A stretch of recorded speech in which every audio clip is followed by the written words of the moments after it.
इस बार के बजट में श्योरिटी बॉन्ड्स की बात की गई है और आपने अभी तक बहुत ढेर सारी वीडियोस देख ली होंगी श्योरिटी बॉन्ड्स के ऊपर। क्या आपने सोचा कि वाई दिस श्योरिटी बॉन्ड्स, इनकी लाने की जरूरत क्या पड़ी? जब बैंक गारंटीज हैं हमारे पास तो हम श्योरिटी बॉन्ड्स का कॉन्सेप्ट क्यों ला रहे हैं? क्या आपने इस बात को सोचा, या आपको जिन्होंने श्योरिटी बॉन्ड्स के बारे में बताया क्या उन्होंने ये चीज़ आपको बताई? अगर नहीं बताई तो मैं आपको ये बात बताऊंगा। Hello and welcome to hope Prashant Yadav and I hope you are in best of your health and spirit. आज हम समझेंगे कि वाई श्योरिटी बॉन्ड्स का कॉन्सेप्ट क्या है, क्यों हमें रिप्लेस करने की जरूरत पड़ी है बैंक गारंटीज को। ये जो क्रूशियल पॉइंट है, ये जो वाई वाला एस्पेक्ट है, जो डेप्थ और इंटेलेक्चुअल ट्रेड को दर्शाता है, ये जो यूपीएससी आपसे पूछेगा, ये आज की इस वीडियो में मैं आपको समझाऊंगा इसकी कॉन्सेप्ट सीरीज में। तो आइए समझते हैं what is surety bonds and why surety bonds.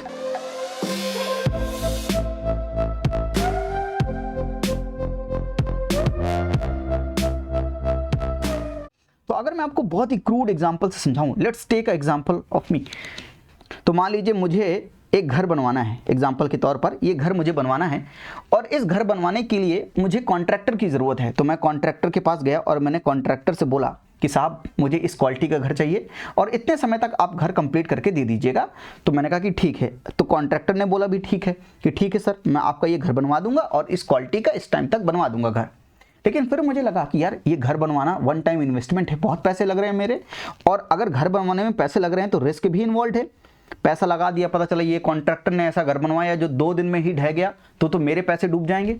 तो मैंने कहा कि यार कॉन्ट्रैक्टर, तुम्हारे ऊपर मुझे शक हो रहा है, मुझे ऐसा लग रहा है कि इस काम पर रिस्क है, और रिस्क इस बात का है कि जो घर मैं चाहता हूं उसी क्वालिटी का घर अगर तुमने बनाकर नहीं दिया, जिस टाइम पर मैं चाहता हूं अगर उस टाइम तक तुमने मुझे घर बनाकर नहीं दिया, तो मेरा तो लॉस हो जाएगा।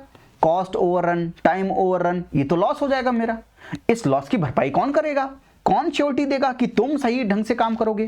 तो मैंने बोला कॉन्ट्रैक्टर, तुम्हारे पास कोई ऐसा इंसान है जो तुम्हारी गारंटी ले ले कि अगर तुम सही से काम नहीं करोगे तो तुम्हारे अगर काम नहीं करोगे तो जो मुझे लॉस होगा वो लॉस की भरपाई वो आदमी करेगा। मैंने कॉन्ट्रैक्टर से बोला कोई ऐसा इंसान है जो तुम पर बहुत कॉन्फिडेंट हो कि तुम सही से काम करोगे, अगर तुमने सही से काम नहीं किया तो जो भी मुझे लॉस होगा उसकी भरपाई वो आदमी करेगा, थर्ड पर्सन। तो ये गया इंश्योरेंस कंपनी के पास। इंश्योरेंस कंपनी को एक प्रीमियम दिया, इसने फीस पे की, छोटी सी अमाउंट फीस पे की इन्होंने, और प्रीमियम पे करने के बाद इंश्योरेंस कंपनी से बोला कि आप मुझे श्योरिटी बॉन्ड इशू कर दें। श्योरिटी बॉन्ड मतलब श्योर हो रहा हूं मैं। श्योरिटी बॉन्ड किस बात का बॉन्ड? कि भाई आप, यानी मैं श्योर हो जाऊं कि ये कॉन्ट्रैक्टर मुझे इस क्वालिटी का घर बनाकर और इस टाइम तक घर बनाकर देगा। अगर मैंने घर नहीं बनाया, यानी अगर कॉन्ट्रैक्टर ने घर नहीं बनाया, तो इंश्योरेंस कंपनी मेरे लॉस की भरपाई करेगी। बात समझ गए आप? यानी मेरा लॉस की भरपाई कौन करेगा? इंश्योरेंस कंपनी, क्योंकि इसने बॉन्ड क्या इशू किया है? Surety bond.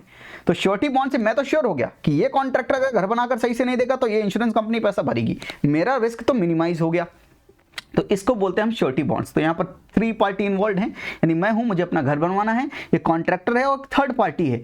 वो थर्ड पार्टी क्या कर रही है? इनका गारंटी ले रही है कि काम सही से करेंगे और टाइम से करेंगे काम। अगर इन्होंने क्वालिटी वाला काम नहीं किया तो ये भाई साहब जो है मुझे मेरे लॉस की भरपाई करेंगे। ये कॉन्सेप्ट समझ में आया? श्योरिटी बॉन्ड का कॉन्सेप्ट समझ में आया? बॉन्ड क्या होते हैं हमने इकोनॉमी की पूरी क्लासेस में देखी हैं, हमने इकोनॉमी का फुल कोर्स में हर चीज़ पढ़ी है। बॉन्ड क्या होता है, शेयर क्या होता है, आईपीओ क्या होता है, एफपीओ होता है, बिल्कुल हमने डिटेल्ड माइन्यूट वे में इजी एग्जांपल को समझ कर हमने वहां पर पूरी चीज़ समझी है। तो आई होप श्योरिटी बॉन्ड एक पीस ऑफ पेपर होगा जिस पर यह लिखा होगा कि ये भाई साहब अगर सही से काम नहीं करेंगे तो इंश्योरेंस कंपनी लायबल होगी लॉस की भरपाई करने के लिए। आप समझ गए श्योरिटी बॉन्ड क्या है? अगर यही चीज हम गवर्नमेंट के कॉन्टेक्स्ट में समझे तो गवर्नमेंट को बड़े बड़े इंफ्रास्ट्रक्चर बनाने होते हैं, रोड्स बनवानी होती हैं, बिल्डिंग्स बनवानी होती हैं, तो गवर्नमेंट भी कॉन्ट्रैक्ट में अपना काम देती होगी। और कॉन्ट्रैक्ट में अगर गवर्नमेंट काम देती है तो गवर्नमेंट को भी श्योरिटी चाहिए। किस बात की श्योरिटी? की काम सही काम होगा, क्वालिटी वाला काम होगा। ऐसा नहीं कि पुल बनाया 2 दिन बाद पुल ही गिर गया पूरा, ऐसा काम नहीं होना चाहिए। तो गवर्नमेंट को श्योरिटी चाहिए इस बात की। तो कॉन्ट्रैक्टर क्या करेगा? इंश्योरेंस कंपनी के पास जाएगा और इंश्योरेंस कंपनी को एक फीस पे करेगा, प्रीमियम पे करेगा, और इंश्योरेंस कंपनी ये गारंटी लेगी कि ये जो कॉन्ट्रैक्टर हैं मोदी साहब को सही घर, सही पुल, सही इंफ्रास्ट्रक्चर जो भी वो चाहते हैं वो बनाकर देंगे। अगर इन्होंने डिफॉल्ट किया, यानी अगर इन्होंने क्वालिटी इंफ्रास्ट्रक्चर क्रिएट नहीं किया, तो इंश्योरेंस कंपनी लायबल होगी लॉस की भरपाई करने में। जो भी गवर्नमेंट को लॉस होगा वो इंश्योरेंस कंपनी पे करेगी। This is the concept of surety bond. तो श्योरिटी बॉन्ड का कॉन्सेप्ट समझ गए आप? तो श्योरिटी बॉन्ड क्या है? गवर्नमेंट एकदम श्योर हो जाएगी कि हाँ अगर ये कॉन्ट्रैक्टर काम नहीं सही से करेगा तो इंश्योरेंस कंपनी मेरे लॉस की भरपाई करेगी, यानी मेरा नुकसान कहीं से भी नहीं है। समझ गए? लेकिन ये कॉन्सेप्ट की बात तो अभी हम कर रहे हैं, आज हम कर रहे हैं श्योरिटी बॉन्ड की कॉन्सेप्ट। इससे पहले का कॉन्सेप्ट था बैंक गारंटी का कॉन्सेप्ट था। सिंपल बैंक गारंटी का कॉन्सेप्ट क्या था, वही सेम चीज हो रही थी, बस इंश्योरेंस कंपनी की जगह उस समय बैंक हुआ करते थे। तो ये जो बैंक थे, ये जो कॉन्ट्रैक्टर था, अगर कॉन्ट्रैक्टर सही से काम नहीं करेगा इसकी गारंटी बैंक लेता था। और बैंक क्या इशू करता था, बैंक गारंटी इशू करता था। तो सिंपल सी बात है, इंश्योरेंस कंपनी क्या इशू कर रही है, श्योरिटी बॉन्ड्स इशू कर रही है। बैंक क्या इशू करता था, बैंक गारंटी इशू करता था, और यही काम सेम होता था। लेकिन अगर यही काम सेम हो रहा है तो वाई बैंक गारंटी को हम रिप्लेस करके श्योरिटी बॉन्ड्स ला रहे हैं? दिमाग में सवाल उठता है ये। अगर आप जायज कैंडिडेट हैं, सही सोचते हैं, थोड़ा सा इंट्रोस्पेक्ट करते हैं चीज़ों को, तो आप ये समझ पा रहे हैं कि बैंक गारंटी भी यही काम कर रही है। तो why this Kolaveri di, why surety bonds? Surety bonds की जरूरत क्या है? श्योरिटी बॉन्ड क्या है ये हम समझ गए कि एक थर्ड पार्टी है जो गारंटी ले रहा है कॉन्ट्रैक्टर की ये काम सही से करेगा, अगर उसने काम सही से नहीं किया तो वो लोग जो है भरपाई करेंगे पूरे लॉस की। ये बात मैं समझ गया। लेकिन बैंक गारंटी भी यही काम कर रहा है, श्योरिटी बॉन्ड भी यही काम कर रहा है, तो फिर रिप्लेस करने की जरूरत क्या है? ये चीज़ समझते हैं। अगर हम इसको थोड़ा सा टेक्निकल समझ लें तो जो मैं आपसे बोल रहा था इसमें 3 वर्ड यूज होते हैं। ये जो ऑब्लिजी होता है ये बेसिकली गवर्नमेंट है जिसको अपना काम करवाना है। ये प्रिंसिपल जो होता है ये कॉन्ट्रैक्टर होता है जो काम करेगा। और ये श्योरिटी कौन है, जो श्योरिटी बॉन्ड्स इशू कर रहा है। इंश्योरेंस कंपनी हो सकती है, कोई भी हो सकता है जो श्योरिटी बॉन्ड इशू करेगा। तो ये 3 पार्टी इन्वॉल्व हैं। ये सिंपल, इनको थोड़ा सा टेक्निकल लैंग्वेज में ये बोलते हैं, प्रिंसिपल, श्योरिटी, ऑब्लाइजी, ये बोलते हैं इनको, ठीक है। तो उस पर नहीं जा रहे हैं हम मुद्दे पर आते हैं बात कि बैंक गारंटी को रिप्लेस करके वाई दिस कोलावरीडी, हम ये समझना चाहते हैं कि श्योरिटी बॉन्ड लाने की जरूरत क्या है। हम समझते हैं बैंक गारंटी में दिक्कत क्या है। तो बैंक गारंटी बैंक इशू करता है, surety bonds insurance sector issue करेगा। और इंश्योरेंस सेक्टर का रेगुलेटर कौन है, IRDAI, insurance regulatory authority of India, ठीक है, ये करता है। बैंक की कौन करता है, रिजर्व बैंक ऑफ इंडिया, ये है रेगुलेटर। तो इनका रेगुलेटर कौन है, IRDAI, और इनका रेगुलेटर है RBI। ये बात आप समझ गए। तो बैंक गारंटी बैंक इशू करता है, surety bond insurance sector issue करता है, ठीक है। अब बैंक गारंटी जब इशू होता था तो ये सिक्योर्ड होते थे। अब यहां पर चीज समझिएगा, बैंक गारंटी सिक्योर्ड है और श्योरिटी बॉन्ड्स अनसिक्योर्ड है। अब अंतर, ये जो क्रिटिकल अंतर है ये ऐसा क्यों है समझिएगा। यहां पर पीछे एग्जांपल में आते हैं। जब बैंक के पास गया ये कॉन्ट्रैक्टर कि मुझे बैंक गारंटी इशू करो, तो बैंक ने कहा कि ठीक है मैं इशू कर दूंगा, मैं तुम्हारी जिम्मेदारी लेने के लिए तैयार हूं कि अगर तुमने सही से काम नहीं किया तो मैं तुम्हारी जितना भी लॉस होगा गवर्नमेंट को, उस लॉस की भरपाई SBI करेगी। लेकिन SBI पागल तो है नहीं, SBI क्या करेगी, एक फीस तो लेगी ही लेगी, साथ में क्या बोलेगी कि ऐसा करो कुछ कोलेट्रल भी रखो, कॉन्ट्रैक्टर से बोलेगी कुछ कोलेट्रल भी रखो, कुछ गिरवी रख कर जाओ, जो तुम्हारे पास सामान है, जो तुम्हारे पास घर है वो गिरवी रखो, क्योंकि अगर कल के दिन तुमने डिफॉल्ट किया, सही से घर अच्छा नहीं बनवाया, तो मैं तो गवर्नमेंट को लॉस पे करूंगा, गवर्नमेंट का जितना लॉस होगा उसकी भरपाई मैं करूंगा, लेकिन मुझे जितना पैसा देना पड़ गया मैं आपसे निकालूंगा वो पैसा। अरे भाई SBI ऐसा थोड़ी ना होगा कि ये कॉन्ट्रैक्टर साहब ने थोड़ी थोड़ी फीस पे कर दी और गवर्नमेंट को हैवी लॉस हो गया, पूरा SBI लॉस भर रहा है उस चीज का, और जो है कॉन्ट्रैक्टर साहब एकदम मौज में है। नहीं, ऐसा नहीं होगा। क्या होगा यहाँ पर, अगर लॉस हुआ गवर्नमेंट को तो लॉस की भरपाई SBI करेगा, और SBI अपना पैसा कहां से निकालेगा, ये कॉन्ट्रैक्टर से निकालेगा। तो कॉन्ट्रैक्टर जो कोलेट्रल रखेगा, गिरवी रखेगा, उसको बेचकर SBI क्या करेगा, बैंक बेसिकली अपना पैसे की रिकवरी कर लेगा, ऐसे चलेगा। तो यहां पर प्रॉब्लम क्या है कि ये सिक्योर्ड है। सिक्योर्ड कैसे है, यहां पर बैंक जो है कोलेट्रल मांगता है कि कुछ गिरवी रखो आकर। अब कुछ गिरवी रखेगा, कॉन्ट्रैक्टर है, वो कॉन्ट्रैक्टर काम ले रहा है और उसके वैसे पास भी वर्किंग कैपिटल कम होती है, अब पैसा कम है उसके पास, उसको गिरवी सामान रखना पड़ रहा है अपना, और साथ में फीस देनी पड़ रही है। तो उसकी वजह से उसके पास जो वर्किंग कैपिटल है, यानी काम करने की जो कैपिटल है, पूंजी है, वो कम पड़ जाती है, और उसकी वजह से परफॉर्मेंस में और प्रॉब्लम आती है। तो जो चीज बैंक गारंटी में कोलेट्रल की वजह से सिक्योर्ड होते हैं, सिक्योर्ड लोन्स भी हमने पढ़े हैं, अनसिक्योर्ड लोन्स भी पढ़े हैं। तो सिक्योरिटी क्या है बेसिकली, यहां पर कोलेट्रल गारंटर जो कॉन्ट्रैक्टर है उसने कोलेट्रल रखा। अब अनसिक्योर्ड क्या होगा, जब हम श्योरिटी बॉन्ड इशू करेंगे तो श्योरिटी वाला जो होगा, इंश्योरेंस कंपनी है, वो सिर्फ कहेगी कि आप फीस पे कर दो, आपको कोई भी कोलेट्रल रखने की जरूरत नहीं है, कोई भी कोलेट्रल रखने की जरूरत नहीं है। तो यहाँ पर प्रॉब्लम नंबर 1 क्या है कि जो कॉन्ट्रैक्टर का वर्किंग कैपिटल अभी तक ऑब्स्ट्रक्ट हो जा रहा था, रुक जा रहा था, फंस जा रहा था बैंक के पास, वो नहीं फंसेगा। मैं मानता हूं अनसिक्योर्ड हो जाएगा, लेकिन कम से कम ऐसा तो होगा कि वो वर्किंग कैपिटल अगर उसके पास रहेगी तो वो सही से काम कर पाएगा, वो इनेबलर होगा, उसके पास मोर वर्किंग कैपिटल होगी काम करने के लिए, क्योंकि उसे अपना कोलेटरल गिरवी नहीं रखना पड़ रहा है।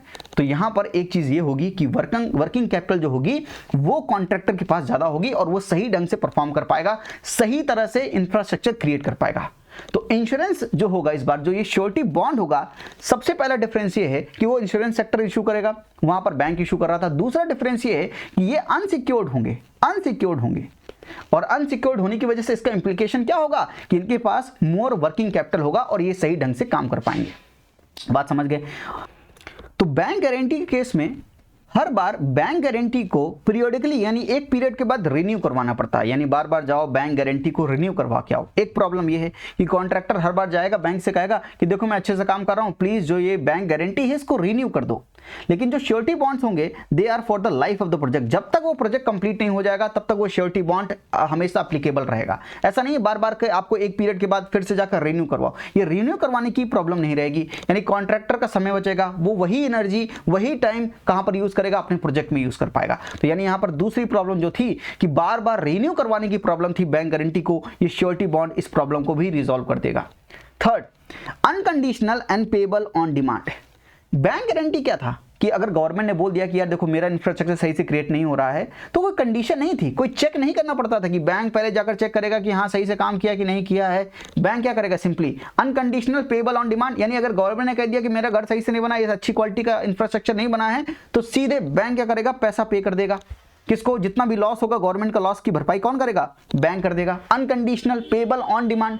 लेकिन श्योरिटी बॉन्ड क्या करेंगे? श्योरिटी बॉन्ड ये इंश्योर करेंगे कि क्लेम तभी गवर्नमेंट का मानेंगे जब गवर्नमेंट का क्लेम जो होगा वो सही होगा। यानी श्योरिटी बॉन्ड जब गवर्नमेंट की लॉस की भरपाई करेगा जब गवर्नमेंट का क्लेम वैलिड होगा, जैसा कि आपका इंश्योरेंस में होता है, सेम चीज होगा। यहां पर बैंक गारंटी और श्योरिटी बॉन्ड के बीच का अंतर क्या है कि issued by the banks, bank guarantees and insurance sector will issue surety bonds. दूसरी चीज, सिक्योर्ड होते हैं बैंक गारंटी, इसका मतलब क्या है कि कोलेट्रल रखना पड़ता है और उसकी वजह से जो कॉन्ट्रैक्टर होता है उसकी वर्किंग कैपिटल जो होती है वो कम हो जाती है।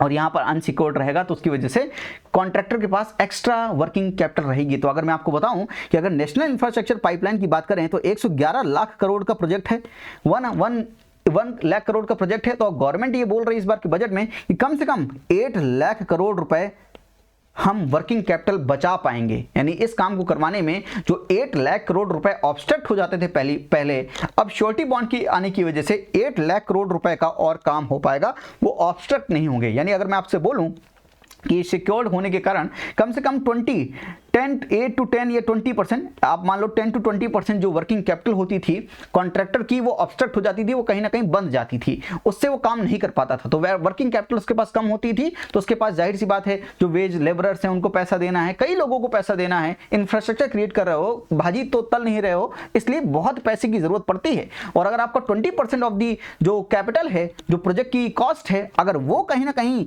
आपको ऑब्स्ट्रक्ट हो जाए, वो कहीं ना कहीं हिंडर्ड हो जाए, वो आप यूज नहीं कर सकते हैं, तो दिक्कत वाली बात है। यहां पर अगर अनसिक्योर्ड होंगे तो कहीं ना कहीं वो जो पैसा होगा उसको भी आप यूटिलाइज कर पाओगे, वो वर्किंग कैपिटल आपकी बढ़ जाएगी बेसिकली। और थर्ड क्या है कि हम यहां पर रिन्यूएबल करवाते थे, बार बार रिन्यू करवाने की जरूरत पड़ती थी। यहां पर पूरे प्रोजेक्ट की लाइफ तक चलेगा और आपका क्लेम तभी माना जाएगा जब क्लेम वैलिड होगा in case of surety bond. तो आप ऐसे ही दावा नहीं ठोक सकते हो। तो आई होप कि आप अंतर समझ चुके हो कि श्योरिटी बॉन्ड और बैंक गारंटी को रिप्लेस क्यों किया, ताकि working capital of the contractor बढ़ जाए, बार बार उसको रिन्यू करवाने की जरूरत ना पड़े। उसका जो क्लेम है, गवर्नमेंट का क्लेम है, यानी जो ऑब्लिजी है उसका जो क्लेम है वो क्लेम तभी मानेंगे जब वैलिड होगा। इसलिए हमने रिप्लेस किया है बैंक गारंटी को श्योरिटी बॉन्ड से इस बार के बजट में। आई होप कि आप पूरा मुद्दा समझ गए हो। ठीक है, तो ये जो चीज है, ये जो बारीकी है, जो डेप्थ है, ये पूछने वाली बात है। ये पूछ सकता है यूपीएससी आपसे कि why this surety bonds, what is the surety bond, हम सब जानते हैं, पर why this surety bonds, this is the relevance of surety bonds. तो हम ये समझ सकते हैं इस वीडियो से कि क्या रेलेवेंस है श्योरिटी बॉन्ड्स का। तो आज के लिए इतना ही। थैंक यू, नमस्ते, जय हिंद।